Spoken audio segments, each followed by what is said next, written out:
বাংলাদেশ বাংলাদেশ বাংলাদেশ বাংলাদেশ বাংলাদেশ যেমন সুন্দর ব্যাটিং তেমন সুন্দর বোলিং, সব মিলাইয়া বাংলাদেশ উইন।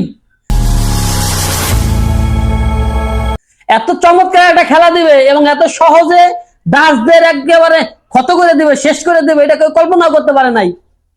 আমরা খুব সহজেই ডাচদের বিপক্ষে জিতে গেছি।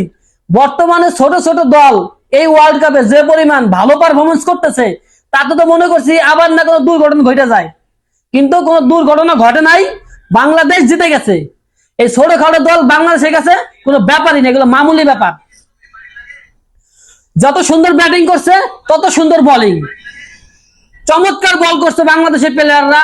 মুস্তাফিজ, রিশাদ, তানজিদ হাসান, সাকিব, তাসকিন আহমেদ, চমৎকার বল হয়েছে ভাই, চমৎকার বল। সাকিব ভাই, তোমার নামটা নিলাম না কারণ তুমি ভালো ব্যাট করছো এবং যত সুন্দর ব্যাটিং করছো বাংলাদেশ প্লেয়ার মাহমুদুল্লাহ রিয়াদ, সাকিব ভাই, তুমি, তানজিদ তামিম অনেক সুন্দর ব্যাটিং করছো। রান একটু বেশি হওয়া উচিত ছিল, তারপর যা হয়েছে ওদের জন্য এনাফ। ওদের সাথে খেলতে হলে এত বেশি রানের দরকার নাই। চমৎকার ব্যাটিং করছো তোমরা সবাই, খুব ভালো করছো। ম্যাচ আমরা জিতে গেছি। ব্যাটিং বোলিং দুইটাই অনেক সুন্দর খেলাতে। তোমাদের ধন্যবাদ আমাদের মনটাকে খুশি করে দেওয়ার জন্য।